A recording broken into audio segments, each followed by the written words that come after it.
하나님, 나의 하나님이라는 제목으로 이 시간에 말씀 생각하며 은혜 나누고자 합니다.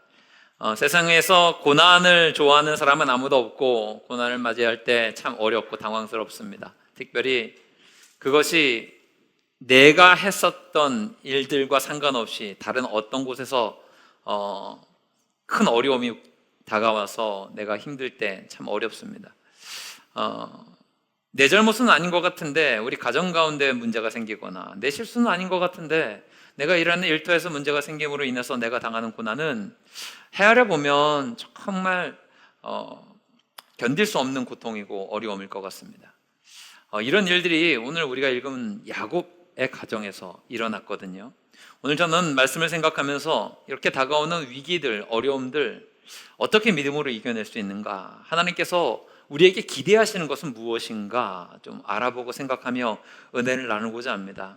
오늘 말씀 이전인 창세기 33장 말씀을 보게 되면 참 은혜로운 이야기들이 넘쳐나게 나옵니다. 그러니까 야곱의 이야기인데, 야곱에게는 형이 있었죠. 형이 누굴까요? 에서가 있었습니다. 형의 축복권을 빼앗아서 라반의 집에서 잘 살다가 이제 고향으로 돌아오게 되었을 때 형 에서를 만나는 일이 참 어려웠습니다. 왜냐하면 그렇게 에너지가 넘치고 또 괄괄했던 사냥꾼 기질이 있었던 이 에서가 야곱이 온다는 소식을 듣고 자기의 거느리고 있었던 군대들을 이제 몰고서 쫓아온다는 소식이 들렸기 때문에 그렇습니다. 근데 은혜롭게도 이 야곱과 에서가 만나서 화해를 합니다. 극적인 화해를 벌이죠. 그 전에 야복강에서의 야곱의 사건도 있긴 하였지만 그럼에도 불구하고 그 모든 과정을 겪으면서 형 에서와 만나서 화해합니다. 그리고 그것에 감격한 야곱이 뭘 하냐면 가나안 땅 세겜 땅에서, 가나안 세겜에서 하나님께 단을 쌓습니다. 그리고 예배를 드리고 그곳 이름을 이렇게 불러요. 엘로헤 이스라엘. 이게 오늘 우리 설교의 제목입니다.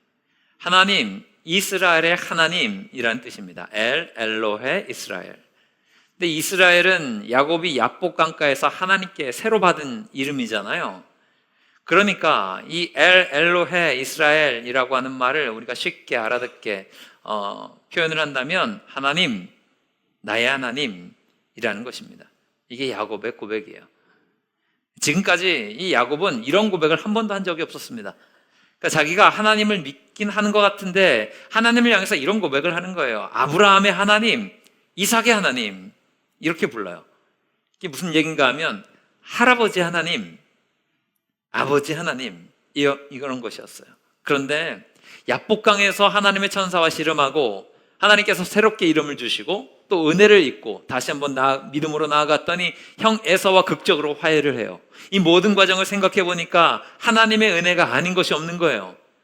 하나님이 나의 하나님이시라는 걸 다시 한번 깨닫게 되는 거죠. 그래서 이 야곱은 엘로헤 이스라엘, 하나님은 아버지 하나님이기도 하셨고 할아버지 하나님이기도 하셨지만 이제 그거 아니야. 하나님은 나의 하나님이야. 이 고백을 하게 되는 거죠.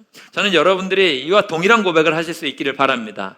특별히 모태신앙으로 혹은 가족 간의 누구 때문에 우리 아내의 손을 잡고 신앙생활 하시는 분들도 계실 것이고 또 부모님 때문에, 할아버지 할머니 때문에 혹은 어떤 누군가 때문에 이 자리에 모여서 예배 드리시는 분들이 계실지 모르겠습니다. 그런데 여러분, 아내의 하나님 혹은 우리 아버지, 할아버지, 할머니, 어머니 하나님이 아니라 여러분의 하나님 되시기를 주님의 이름으로 축원합니다. 그렇게 이 야곱은 하나님의 그 크신 은혜를 경험했는데 33장에서요. 근데 한 장 넘어가면 은혜의 사건과는 좀 별개로 좀 은혜 떨어지는 이야기가 나옵니다. 그래서 저는 야곱의 스토리에서 인간적인 마음으로는 창세기 33장에서 끝났으면 좋겠어요. 야곱은. 그런데 야곱의 이야기가 34장으로 넘어오면 조금 입에 담기 조금 좀 싫은 어려운 이야기가, 스토리가 전개가 됩니다. 야곱의 딸이었던 디나가 이 하몰의 아들들로 인하여서 또 이렇게 몹쓸 일을 당합니다. 강간을 당하는 사건이 벌어지게 되고요.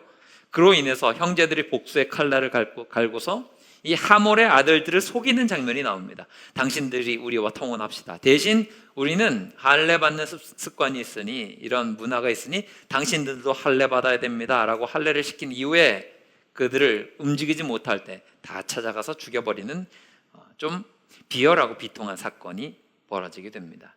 이 사건만 해도 참 어려운데 문제는 이걸로 인해서 이 야곱의 사람들은 그 땅에서 이방인들이잖아요. 그 지역에 있는 사람들의 모든 반감을 사게 돼서 이 가문이 그들의 공격으로 인해서 멸문당하는 그런 위기 앞에 서게 됩니다. 이게 오늘 우리가 좀 관심을 가져야 될 스토리의 핵심이에요. 야곱의 가정은 지금 어떤 상황에 처해 있느냐? 완전히 무너질 수밖에 없는 풍전등화의 상황 앞에 놓여져 있다라고 하는 거죠. 그러니까 엘엘로의 이스라엘이라고 하나님을 나의 하나님이라고 고백했었던 이 위대한 야곱과 그의 가정이 왜 이런 일들이 벌어지게 되었을까? 왜 그렇게 하나님을 섬기겠다라고 이 세겜 땅에서 단을 쌓고 하나님께 예배했는데 왜 이렇게 무너질 수밖에 없었는가? 먼저 좀 그 이유를 생각해 봐야 되지 않을까 싶어요. 왜 이렇게 야곱의 가정에 영적인 위기 또 육적인 위기가 찾아오게 되었는가? 그 가장 큰 원인을 오늘 우리는 창세기 35장 2절에서 찾을 수 있습니다. 2절 말씀 보겠습니다. 우리 함께 읽을게요. 시작. 야곱이 이에 자기 집안 사람과 자기와 함께한 모든 자에게 이르되 너희 중에 있는 이방 신상들을 버리고 자신을 정결하게 하고 너희들의 의복을 바꾸어 입으라. 아멘. 오늘 지금 야곱이 뭘 요청하는 건가 하면 너희들 안에 지금 우상 있지? 버려야 돼. 그럼 모든 것들 다 내려놓고 너희 스스로를 정결하게 해야 돼 라고 이야기하는 거예요. 그리고 4절 말씀 넘어가면 실제로 이방 신상들과 자기들의 귀고리를 야곱에게 다 가지고 와서 상수리 나무 아래에 묻는 장면이 나옵니다. 이 말은 무슨 얘기인가 하면 야곱이 믿음의 삶으로 믿음의 사람으로 살고 있긴 하였는데 그 집안에 뭐가 존재했단 얘기예요? 우상이 존재하고 있었단 이야기예요. 귀고리를 뺐다라고 하는 이야기는 이게 약간 부적 같은 거예요. 우상 앞에 드리는 복식 중에 하나 있는 거. 그러니까 우상의 형상들과 우상의 부적들이 그 가운데 있었기 때문에 나타났었던 사건이, 입에 담기 어려운 그 사건이 창세기 34장에서 펼쳐지게 되더라고 하는 거죠. 야곱 스스로는 나하고는 상관이 없는 것 같은데 왜 내가 벌인 일도 아닌데 왜 이렇게 어려움을 겪어야 되는가? 그 가정 안에 이런 우상의 문제가 있었기 때문에 그렇습니다. 저는 오늘 여러분들이 이 야곱의 사건을 다른 누구의 사건으로 보지 말고 여러분 개인의 사건으로 바라보시고 이것들을 받으시기를 바랍니다. 우리가 때로는 어려움을 겪을 때가 있습니다. 내 상황과 상관없이 누군가의 일들로 인해서 어려움을 겪기도 하고 어떤 외부의 사건으로 인해서 내가 참 괴로움을 당하기도 합니다. 그때 우리가 점검해야 될 것이 무엇인가 하면 내 안에 우상이 있는 것은 아닌가. 이 우상이라고 하는 것을 여러분 이렇게 생각하셔야 돼요. 우리 집에 신주단지 모신 거 아닌가. 요즘에는 신주단지 없죠. 혹은 우리 집안에 누군가 부적을 붙여놓은 건 아닌가. 혹시 여러분 비계 밑에 이렇게 넣고 주무세요? 그런 거 없으시죠? 혹은 북어, 저는 어떤 식당 가니까 자꾸 그 북어를 달더라고요. 북어는 왜 답니까, 여러분? 하여튼 그런 거 여러분 없으시잖아요. 그죠? 그러면 난 괜찮다라고 생각하실지 모르겠는데 저는 우상에 대해서 이렇게 정의하는 것에 굉장히 동의합니다. 어떤 글을 읽어보니까 우상을 이렇게 정의합니다. 하나님을 온전히 바라보지 못하게 하는 모든 것들이 우상이다. 저는 여기에 굉장히 동의합니다. 하나님을 온전히 바라보지 못하게 만드는 모든 것들이 우상인 거예요. 그러면 따지고 보면 우리에게 다가오는 우상이라고 하는 것은 세상의 성공이 우상일 수 있습니다. 여러분 가정의 자녀들이 여러분에게 우상일 수 있고 여러분의 가족이 우상일 수 있습니다. 공부하는 학생들에게는 성적이 우상이 될 수 있습니다. 경제생활을 영위하고 있는 여러분들에게는 그 물질적인 축복과 그것을 위해서 내가 어떻게든지 해야지라고 하는 모든 것들이 우상일 수 있고요. 지금 여러분들이 겪고 있는 그 문제, 그 어려움들도 혹시 여러분에게 우상으로 다가오고 있는 것은 아닌지 생각해 보실 필요가 있습니다. 하나님을 온전히 바라보지 못하게 하는 모든 것들, 사람들로부터 인정받고 싶은 마음 우상입니다. 하나님을 온전히 바라보지 못하고 있으니까 이 사람들은 나를 어떻게 바라볼까? 저 사람은 나를 어떻게 평가할까? 이것이 우상입니다. 야곱의 가정의 영적인 위기는 어디서 나왔습니까? 이 우상의 문제로부터 나왔고, 우리의 삶의 문제 또한 마찬가지로 이 우상의 문제로부터 비롯됐을 가능성이 굉장히 많이 있습니다, 여러분.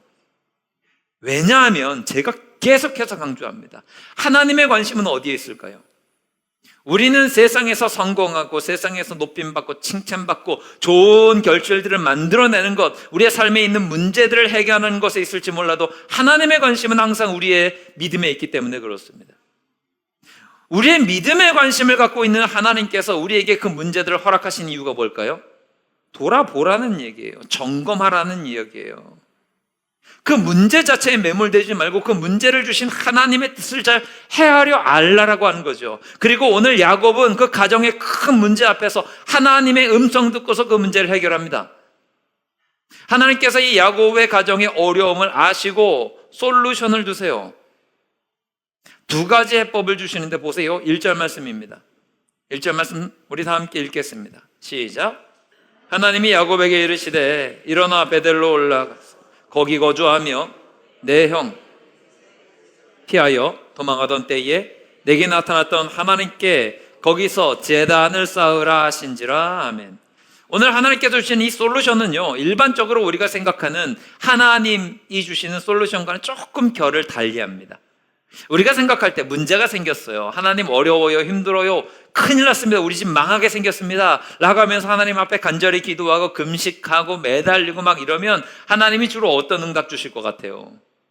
힘내라, 내가 너와 함께 할게, 걱정하지 마, 내가 길을 열어줄 거야, 내가 널 도와줄 거야, 이렇게 하실 것 같단 말이죠. 실제로 하나님이 야곱에게는 그러셨어요. 그 형 에서를 피해서, 아버지 이삭을 피해서 그 형의 축복권을 자기가 장자권을 대신 받고서 그것 때문에 형이 분노하잖아요. 도망갈 때 창세기 28장 15절에서 하나님은 그 베델의 그 척박한 그 광야 속에서 이런 약속 주십니다. 함께 읽겠습니다. 시작. 내가 너와 함께 있어 내가 어디로 가든지 너를 지키며 너를 이끌어 이 땅으로 돌아오게 할지라. 내가 내게 허락한 것을 다 이루기까지 너를 떠나지 아니하리라 하시니라. 아멘. 하나님은 이때 야곱에게 이렇게 얘기하세요. 야, 걱정하지 마, 내가 너와 함께 해줄게, 내가 너를 떠나지 않을 거야, 힘내, 막 이러는 거예요. 가나안 땅 처음에 입성했을 때 여호수아에게도 하나님은 힘내라, 말씀 떠나지 말고 내가 너와 함께 해줄게, 이렇게 이야기했는데 오늘 말씀 속에서 하나님은 좀 결을 달리하는 말씀을 주세요. 두 가지 명령을 주시는데 첫 번째는 베델로 올라가라, 그리고 두 번째는 거기에서 하나님께 단을 쌓아라 명령 주세요. 이게 하나님의 솔루션이에요. 오늘 이 하나님의 솔루션이 여러분에게도 고스란히 적용될 수 있기를 주님의 이름으로 축원합니다. 하나하나 생각해 볼까요? 첫 번째, 베델로 올라가라고 했습니다. 왜 하필이면 베델일까요? 베델은 어떤 장소예요? 야곱이 하나님을 처음으로 만난 곳. 하나님은 문제 앞에서, 정말로 인간의 힘으로 풀어낼 수 없는 이 문제 앞에서 야곱에게 너 베델로 돌아가야 돼 라고 하는 말씀을 주세요. 저는 이 말씀이 여러분에게 고스란히 적용될 수 있기를 바랍니다. 베델로 가십시오. 여러분, 하나님 만난 그 은혜의 자리를 기억하시기 바랍니다. 하나님이 은혜 베푸시고 약속 주신 그 자리를 기억하셔서 그 자리로 돌아가셔야 됩니다. 믿음의 사람들은 언제나 큰 어려움의 문제를 만나게 됐을 때는 하나님 만나는 그 자리로 가셔야 돼요. 지혜로운 믿음은 어떤 거예요? 문제 생기기 이전에 그 은혜의 자리를 떠나가지 않는 거죠. 우리는 좀 어리석어서 그 문제의 자리 떠날 때도 있단 말이에요. 근데 여러분, 이 베델을 기억하라고 하는 말을 저는 이런 식으로 여러분이 좀 받아들이셨으면 좋겠습니다. 지금 베델로 올라가라고 말씀하셨잖아요. 야곱이 지금 자리하고 있는 자리는 어딘가 하면 세겜이에요. 베델로 올라가라고 하는 말은 너 세겜을 떠나야 돼, 그 말을 하고 계시는 거예요. 은혜의 자리로 돌아가라는 말은 또 다른 말로 이야기하면 넌 지금 서 있는 자리가 은혜의 자리가 아닌 거야. 너가 지금 떠나야 될 자리가 있는 것인데 넌 지금 잘못된 자리에 서 있는데 다시 한번 생각해보고 베델로 올라가야 돼 라고 하시는 말씀이거든요. 저는 여러분에게 여쭙고 싶습니다. 여러분에게 지금 세겜은 무엇입니까? 여러분이 서 있는 그 세겜의 자리를 떠나실 수 있기를 바랍니다. 하나님이 기뻐하시는 믿음의 사람 되기 위해서, 온전한 예배자 되기 위해서 여러분, 우리가 해야 될 가장 첫 번째 일은 세겜을 벗어나야 되는 것입니다. 바쁜 일상이 여러분에게 세겜이 될 수 있습니다. 야, 이것도 바빠, 저것도 바빠, 일을 해야 돼 라고 하면서 하나님을 잊어버리고 하나님을 예배하는 일들을 소홀히 하게 되는 것, 그것이 세겜입니다.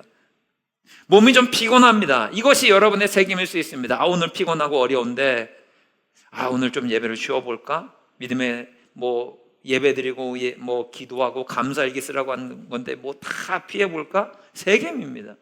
여러분의 정욕이 세겜입니다. 미움과 다툼이 여러분 세겜입니다. 물질에 문제가 있습니까? 세겜입니다. 내 안에 있는 불평과 불만이 있습니까? 하나님을 기억하지 못하고 하나님께 나아가지 못하게 만드는 모든 것, 이것은 우상이라고 표현할 수도 있지만 세겜이라고도 표현할 수 있을 것 같습니다. 하나님이 우리에게 기대하시는 게 뭘까요? 세겜을 떠나라고 하는 거예요. 여러분에게 있는 세겜의 요소가 무엇입니까? 그것이 여러분의 가정입니까? 일터입니까? 혹은 어떤 관심사입니까? 혹은 여러분 취미생활입니까? 혹은 뭔가 육체의 피곤함입니까? 그 모든 것들을 떠나서 하나님을 하나님 되게 하는 모습으로 믿음으로 나아가는 여러분들 되시기를 주님의 이름으로 축원합니다. 야곱은요, 베델로 올라가게 되었을 때 하나님의 은혜를 입어요. 5절 말씀을 보게 되면 하나님께서 일하시는 장면을 이렇게 설명하죠. 그들이 떠났으나 베델로 올라갔다 그래요. 베델로 올라간 거예요. 하나님이 그 사명고울들로 크게 두려워하게 하셨으므로 야곱의 아들들을 추격하는 자가 없었더라. 지금 야곱과 그의 집안이 큰 어려움 앞에서 한 게 없어요. 하나님 말씀대로 그냥 베델로 올라갔습니다. 그런데 나머지는 누가 일하셨어요? 하나님이 일하셨다고요. 저는 여러분들에게 이러한 은혜가 분명히 있게 될 것을 믿으시기 바랍니다. 여러분들이 세겜을 떠나시고 베델로 올라가면 그때로부터 하나님이 일하신다고요. 무엇을 걱정하고 계십니까? 전능하신 하나님을 믿는 자들이잖아요. 그러면 그 하나님을 온전히 바라보며 세겜을 떠나서 베델로 나아가는 은혜의 모습이 있기를 주님의 이름으로 축원합니다.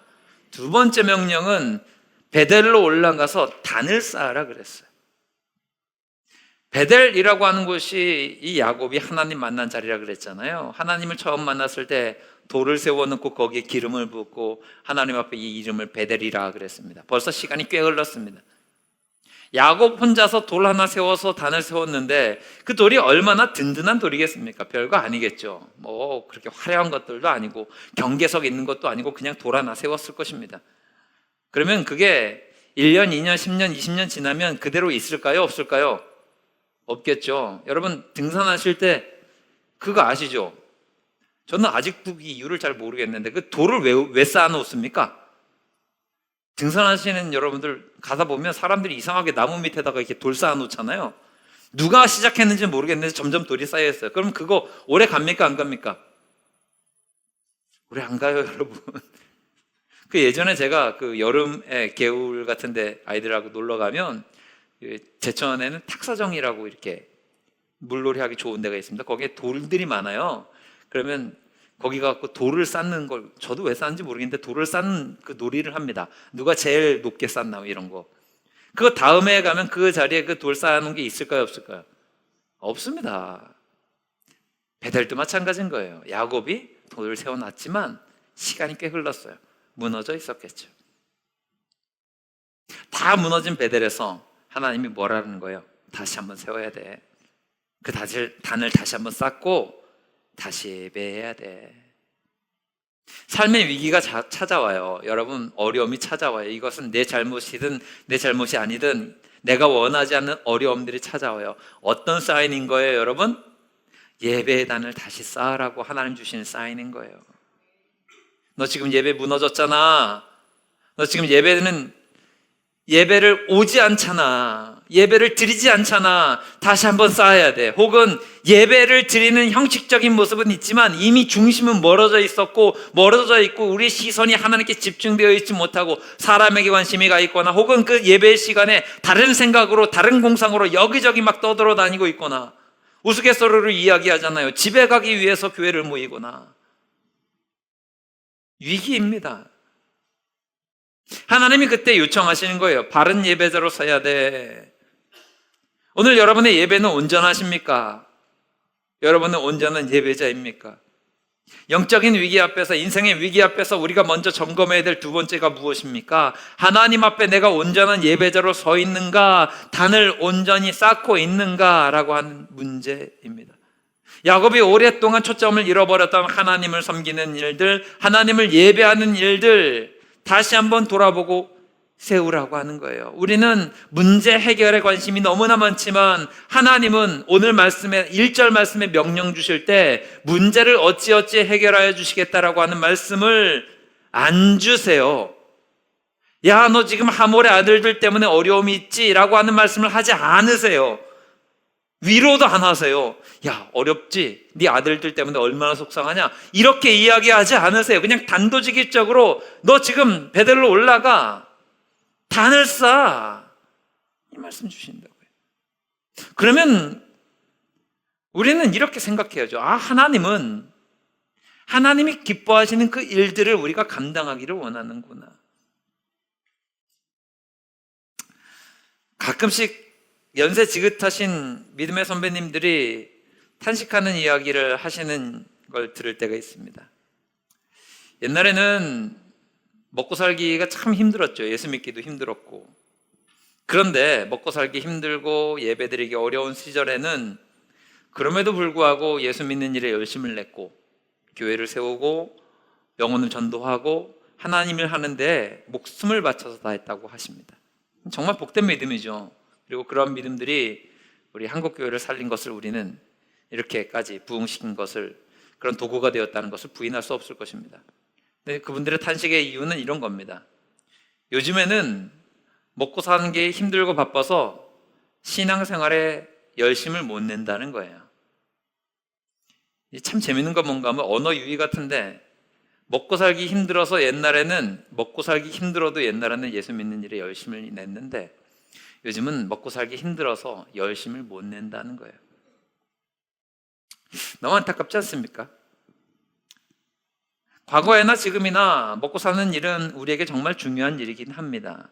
그런데 과거 우리의 믿음의 선배들은 그보다 먼저 하나님 섬기는 일, 예배하는 일, 주를 위해서 충성을 다하고 봉사를 다하는 일에 열심이었는데 이제는 그것이 뒷전이 되고 우리의 먹고 사는 일이 훨씬 더 중요한 일이 되어가고 있다라고 하는 것입니다. 여러분, 그것이 우리의 삶을 변화시키는 근본적인 문제가 아닙니다. 하나님 섬기면 하나님께서 채워주시는 은혜가 있음을 믿으시길 주님의 이름으로 축원합니다. 여러분, 하나님 살아계심을 믿으십니까? 그러면 신앙의 문제 해결하면 나머지는 하나님이 일하세요.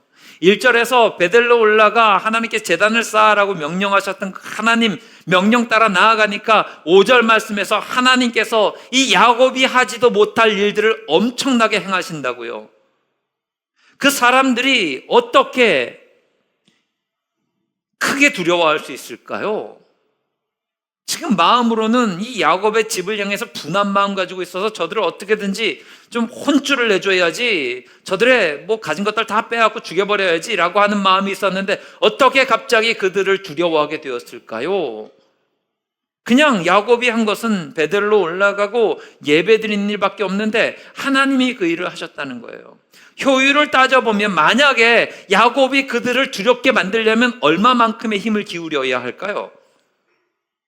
군대를 일으켜야 될 것이고 전쟁 준비를 해야 될 것이고 정말 피 튀기는 전쟁을 그들과 막 해서 어찌어찌 겨우겨우 승리를 했다고 쳐요. 그러면 그 지역의 사람들이 야곱의 집을 좀 두려워할 수는 있겠죠. 그런데 그것을 위해서 희생해야 되는 가치들이 얼마나 많이 있습니까?